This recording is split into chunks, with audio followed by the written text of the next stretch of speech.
From the studios of Farm Journal Broadcast, this is AgDay.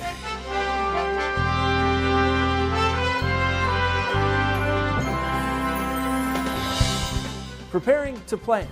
We get better yields if we can get in there early. A look at the weed pressures many Midwest producers are facing ahead of planting season, as some farmers continue to wait it out.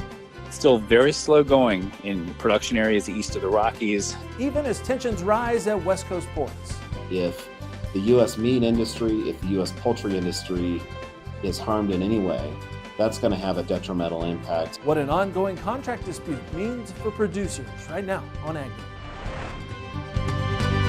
Good morning, I'm Clinton Griffiths. The supply chain crunch during the pandemic put a spotlight on backups at West Coast ports.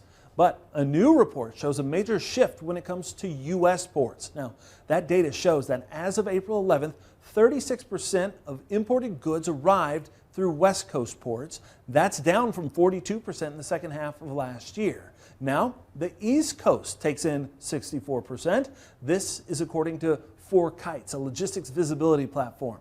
So what's behind the shift? AgDay's Michelle Rook joins us with an update. Michelle. Clinton, a chunk of the West Coast shipping business has shifted to the East Coast. Again, it was a result first of the logjam at the ports due to COVID and resulting labor shortages. But now it's linked to the unreliability of shipping with continued slowdowns and temporary work stoppages tied to the ongoing contract negotiations by the unions. Tensions are rising between the Pacific Maritime Association and the International Longshore and Warehouse Union. The two have been negotiating a new 5-year contract since July 1st of 2022. However, work stoppages earlier this month are a red flag that talks are not progressing well.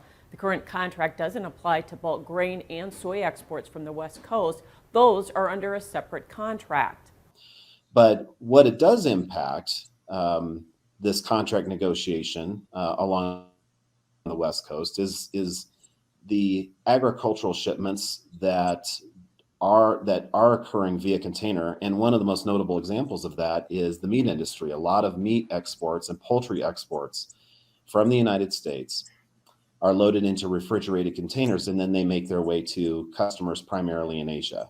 Now, while only 4% of soybeans are exported via container, Steenhoek says any slowdown in meat exports trickles down to feed grain and soybean producers. If the U.S. meat industry, if the U.S. poultry industry is harmed in any way, that's going to have a detrimental impact on soybean farmers and grain farmers in the United States. So these are two industries that are very much linked at the hip. This is also a big deal for agriculture because a significant volume of fresh fruits and vegetables are exported via containers from West Coast ports. Now, Steenhoek doesn't believe we'll see an actual strike because that would undermine the negotiations. However, they're urging Congress to be on the alert so they can quickly intervene if necessary, and in a similar fashion than with the railroad strike last fall. All right, thanks, Michelle. USDA is reporting that spring wheat planting right now is at 3% in the key growing areas. That's 4% behind average. Washington State leading with 27% planted, but well behind the 5-year average of 46%. As for our northern plains states, leading the way with just 1% planting progress on April 16th, Montana and South Dakota. And those numbers are behind the respective 5-year averages of 6 and 15%. Still very slow going in production areas east of the Rockies due to the delayed onset of spring, melting snow, and in the eastern production areas, some flooding issues. But the already poor conditions in the winter wheat crop continue to grow worse now. Just 27% of that crop rated good to excellent. That's the same as it was a week ago, but the poor to very poor conditions, they're growing. Now rated at 39% poor to very poor. That's up 2% from last week. In Kansas, 60% of the crop is in poor to very poor shape. But meteorologist Brad Rippey says there's better news in the soft red winter wheat areas. We actually see more than 3/4 of the crop rated good to excellent at this time in Illinois and Indiana, both of those at 77% good to excellent. And it's 87% good to excellent in North Carolina. Hard red winter wheat areas have seen multiple rounds of frost and freezes recently, and there is concern about the impact colder temperatures later this week could have on crops already in the ground.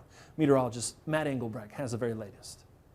Yeah, overall, when we're talking about the temperatures, much like what we were talking about the last couple of days, that jet stream is going to pivot back to more of a warmer pattern through the central and especially the southeast United States. That does include parts of the Midwest as well. It is going to take some time, but what you'll start to see are more of these above average temperatures push a little bit farther to the north. But unlike last week when it was heat all across the board, our next system is already taking shape back up here to the north and to the west. So while we're expecting highs around 55 degrees in Bismarck or 57 in Rapid City, and by the time we hit Friday and Saturday, those temperatures will start to come back down. Now here's a look at what we have with Huron County, Michigan, up there in the Mitten, not the UP, but the Mitten. We're getting in more planting pictures. Clint sent this one in, Thumb of Michigan, as I mentioned. Here he is doing some sugar beet planting in the state.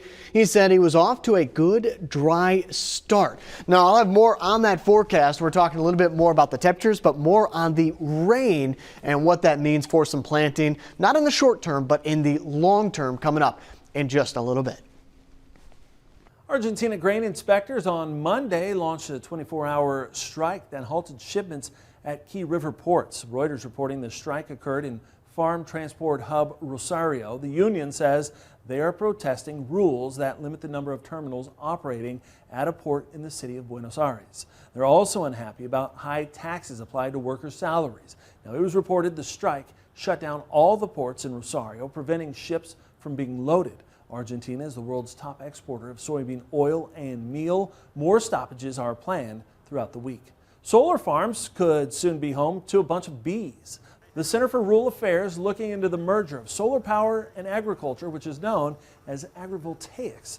They say it offers opportunities for conservation, food production, and increasing pollinator habitat. They report placing beehives on or near solar sites can enhance the value of the land by keeping it in ag production while also providing new streams of income for farmers.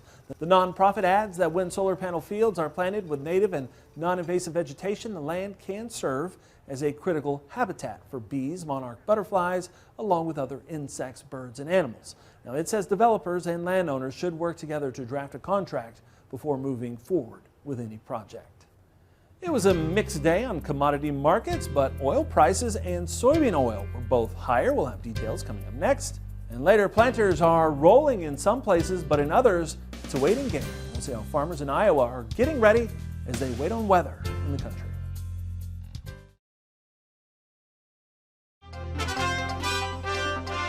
After a green day on the board Monday, markets were mixed and quiet Tuesday. Michelle Rook is back with a look in markets now. Grains closed mixed on Tuesday. Darren Fry, Water Street Solutions, joins us. And Darren, we did see a little bit of strength in corn and soybeans, but most of it was in the new crop contracts. And is that mostly tied to this weather forecast? Yeah, I think so. You know, after several days of real warm weather, we've turned the forecast cooler, and it's probably going to stay cool through the end of April, beginning of May. And there are even some frost freeze warnings out here through Wednesday, Thursday of next week. And so I think that's really what the trade is concerned about. Plus, corn got a little bit too cheap here, I think, and we just needed a little bit of rally to correct some things. So it's been new crop more than old crop here today for sure. Yeah, do you think that we're going to hold support areas in new crop corn and beans if the planters start really rolling, though? I do think so. I think we're going to see how this weather moves forward as the models roll forward. And if we start opening up in that beginning part of May, really warms up like some of the forecasts are predicting, then I think you'll put more pressure on new crop as those planters roll in early May. And we're trading almost two different crops here. Let's talk about old crop as well, because strong cash basis levels, tight supplies, and the bull spreads have been supporting the old crop. Will that continue? Yeah, you know, I think that'll continue until we see May go into delivery, and then we'll have to see how that looks on the continuation charts with July taking over, because there's quite a spread both in corn and soybeans. So we know we just don't have enough out here, especially in the Western Corn Belt. That's why we see basis really firm.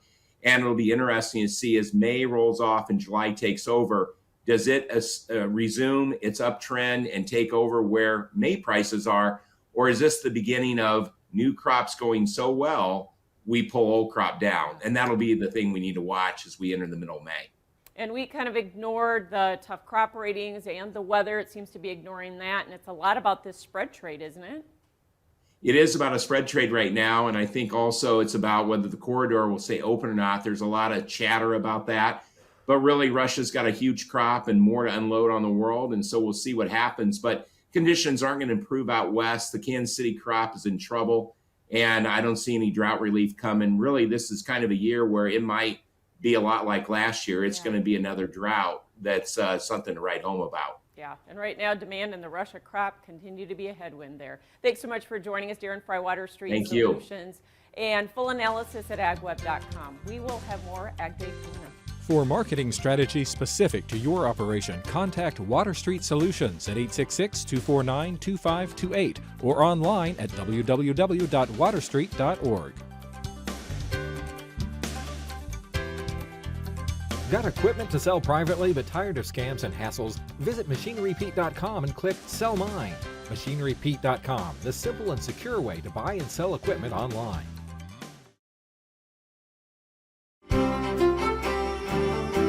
AgDay Farm Country Forecast is brought to you by Calhoun Superstructure, engineered fabric buildings serving the agriculture and fertilizer industries for over 30 years. Visit CalhounSuperstructure.com/AG.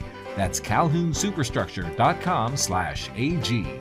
I'm Chief Meteorologist Matt Engelbrecht. Take a look at that forecast. So just a bit ago, we looked at the temperature trend and kind of where it's going. Now I want to focus on the precipitation. Now remember, there is still some snow on the ground, and with the warmer temperatures coming in Wednesday and Thursday, also a little bit into Friday, back up here towards the plains and the northwest, we are going to get some melting, but there's also going to be a little bit more snow in the forecast for those areas. Now we extend this out into Thursday and Friday. Severe weather threat remains relatively low. I'm not expecting a really big soaking rain into portions of Iowa, but there is going to be a couple of rounds of showers that will be moving through that will result in some heavier downpours. As this next system starts to take shape, we'll see kind of a flare up with the severe weather potential, a line of strong thunderstorms back down here to the south. This is Thursday at 7 p.m. So think Thursday night and into Friday, we'll pick up a little bit more moisture coming in out of the Gulf of Mexico. That is a cold front that is going to be moving through, resulting in cooler temperatures going into the weekend. The precipitation outlook between April 23rd and April 27th, you got the potential for some above average or wetter than normal areas while we're going to be drying out in portions of the Midwest into Michigan and the Upper Peninsula while we dry things out on the West Coast. Now extending this out even more into May 1st, you start to see the shift for the wet weather back here towards the east and the southeast with a drier pattern. That almost looks like almost 2 weeks where we could see just a few showers coming through into Wisconsin, Iowa, and Minnesota.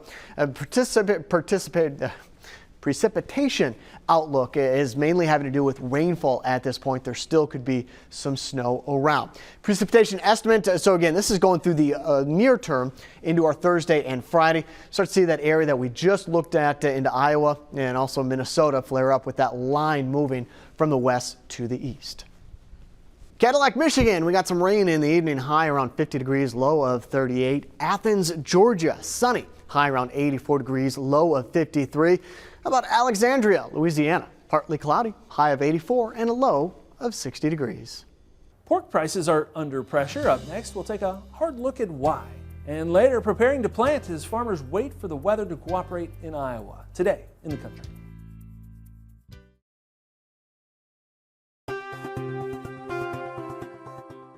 The latest Hogs and Pigs report suggests lower farrowing intentions by farmers, which experts say should tighten up pork supplies in the second half of the year. And that has USDA cutting its pork production forecast by 50 million pounds this month. Right now, USDA says hog prices are the only meat category currently looking at a year-over-year decrease in price as well. Made a fairly substantial cut to our hog price forecast, lowered it by $4.79 per hundredweight, and that just largely reflects what we've been seeing in the market in terms of observed cash prices, suggesting relatively weak demand. And we know that packer margins have been tight as well, so packers aren't bidding as high for hogs, and that is putting pressure on hog prices.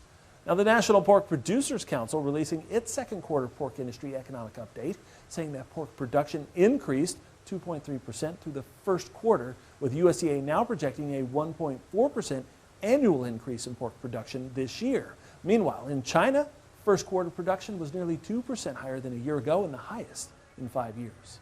One of Canada's biggest pork producers is closing a hog plant in the country. Olamel says it will close its plant in Vallée-Jonction in Quebec later this year.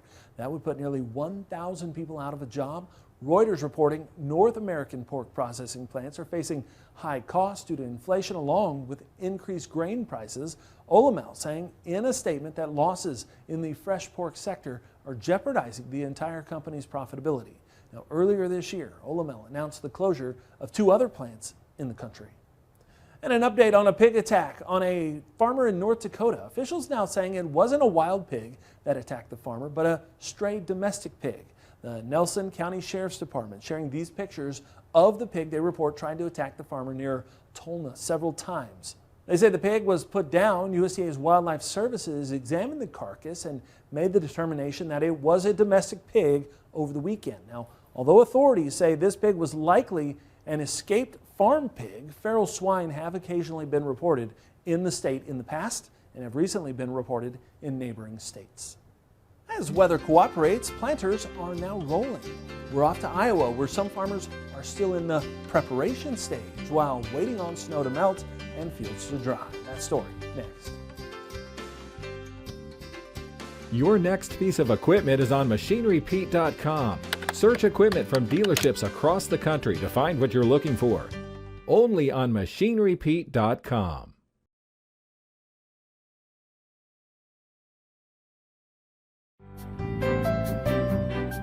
In the Country on AgDay is brought to you by Pivot Bio. What if you had the nitrogen you need already on seed? Pivot Bio is the first company to apply nitrogen on seed. The nitrogen you need, now on seed, from Pivot Bio. Learn more at pivotbio.com.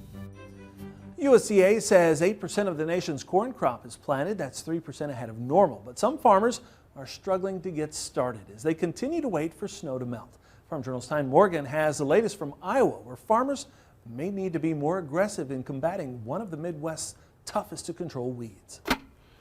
Iowa farmer Brad Dodds has seen a roller coaster of weather conditions already this year. You can manage a lot of things, but you can't manage the weather.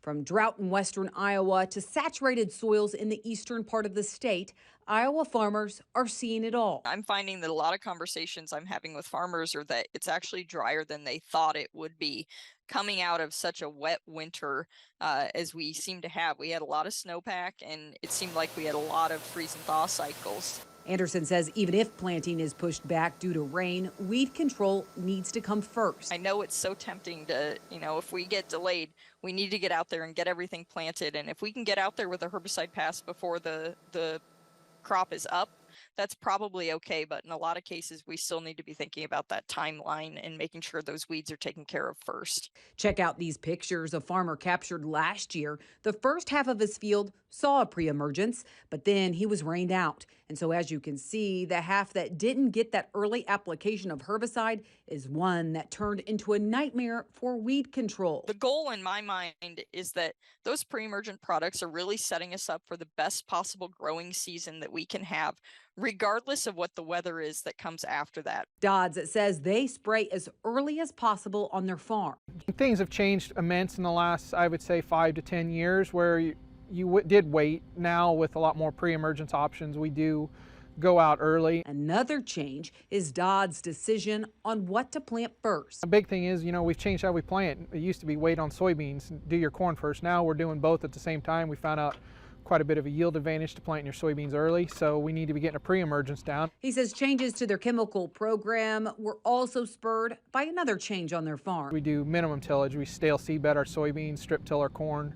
So it does offer a different set you have to do for weed control when you're doing that, when you're not doing spring tillage. His biggest weed problem is water hemp. And Anderson says Dodds is not alone. 90% of cases, it seems like across the state, we're targeting a weed that will not be up for probably, 4 to 6 weeks starting to germinate and won't finish germinating until probably the end of June. And so we've got a really long window that we're trying to capture water hemp and make these passes as effective as possible. Anderson says in order to be effective with weed control, it's imperative that you do as much as you can up front. The rate thing is what trips a lot of people up because they assume if they're using the full rate on the product label that that's as much product as they can use for an individual active ingredient, which is not necessarily the case. From doing their own spraying to getting better at scouting and identifying problems in their fields, he's learned to control what he can in order to weather any storm. All right, thanks, Tyne, and that's all the time we have this morning. Sure glad you tuned in. From all of us here at AgDay, I'm Clint Griffiths. Have a great day.